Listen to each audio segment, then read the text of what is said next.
done a picture of just the two of us in Vegas.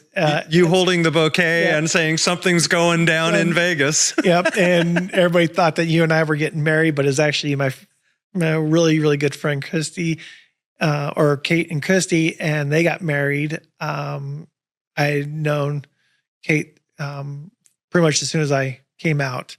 And so, yeah, that was that opportunity. And you and I went to Vegas for the weekend and, supported them and hung out with them. And you've been there for me, APLA. I'm on the board at APLA. We've done the AIDS. You've done pretty much every AIDS walk that I've gone to. Yes.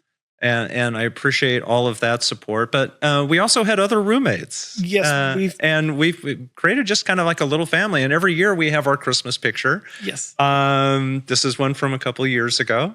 Yes, this was the one from a couple of years ago. And we decided to kind of do like an 80s throwback. Bad sweater type thing. And we had a quite a bit of fun with this one. And this is the one without the bottles of alcohol in there, which I remember we kind of had a little joke and fun with the bottles of alcohol with that. We have a few bottles of alcohol every now and then at the house. But so you got moved in and we had this incredible group of family and friends. And we've got to do so many amazing things over the course of the last few years. And I've seen you actually grow tremendously. And one of the things we got to do was go to Outfest because one of your friends from Oklahoma was featured in one of the films at Outfest. Yes. So some people may be familiar with Sarah Cunningham. She's one of the people who started the Free Mom Hugs. She started out in Oklahoma back in 2015. Some people might know her as the person who's kind of made the quote that if you need somebody to step in as a parent for your LGBT wedding, let me know and I'll be there for you. And so in this photo right here, this is a picture of Sarah and then her son Parker. They were out at Outfest and they came and she, always, anytime she's been out here in California, her and I have always made sure that we have gotten together.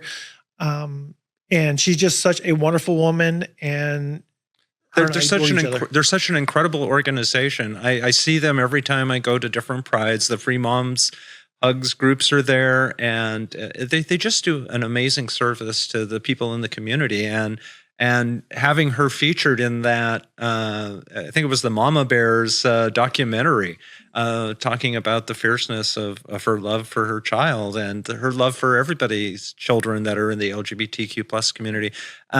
She does such amazing work, and it's such an incredible organization. And getting a chance to meet her, it's like meeting one of your heroes. You get a chance to thank somebody for the incredible work that they're doing. Yes, it is amazing. And, Sarah's been a big supporter for me and has been there and has seen a lot of things that I have done and what I've been able to accomplish over the years that I've been doing what I've been doing. And she's just an absolutely wonderful woman. And I know that when I go to Pride events for work that I do and I see the mom hugs and stuff like that, and I get to talk with them and I get to share the story about how I know Sarah and the origination. They are quite impressed. So one of the things that after you got back to California and you lived for a little bit with your folks, you were not having very much luck finding work. No. I seem to remember you submitting something like 500 applications and not a single interview. Nope, not an interview. And so you finally were able to get a job, and it wasn't as a buyer, it wasn't as an executive, it wasn't using your bachelor or master's degree. You got a job doing what? I got a job as a guest relations person at Six Flags. So Six Flags Magic Mountain, and I assume that you were making $30, $40, $50 an hour doing that. I wish. It was minimum wage, which was like $12 an hour. So you've gone from being this executive at these major companies, making tons of money, And the only thing that you can get for employment is a minimum wage job at Magic Mountain.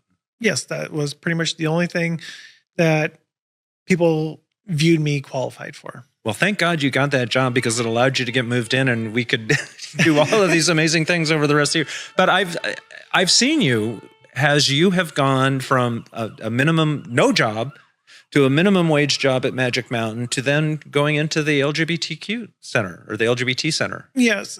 So yeah, I've been able to go, and it was even a struggle getting into the LA LGBT center. I mean, I had to go through 5 different interviews and apply for multiple different positions there to get where I'm at now.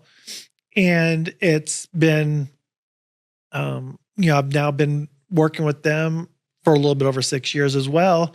And I've had the opportunity to work and, be there for the LGBT community, the trans population. And, it's allowed me to really be able to smile again and be happy with who I am and really present myself as who I am again.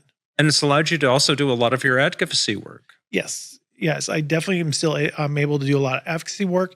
I'm able to get back out and do what I do, and use my voice and use my education that I have as far as my intellect, and being able to properly discuss with other people in a positive way, and not have the conversation where I'm bashing or talking negative. I'm having the good sit down conversations. And working there encouraged you to expand your education. Yes, it did. It definitely expanded my education. I decided while I was during COVID, I'm actually one of those people who looks at COVID as a win. I know a lot of people look at it as a negative, but for COVID, I met my girlfriend, or now fiance. Her and I met during COVID. I got to go back to school. Here's a picture of her and I together. There's Boo. Yeah, there's Boo. One of our adventures in Joshua Tree. We were out there having fun, just doing our thing, and always trying to find a new adventure to go on. And that's one of the things I saw you struggle through as your roommate was dating apps and meeting people and struggling to get. And so when Boo finally came in, it was like so amazing.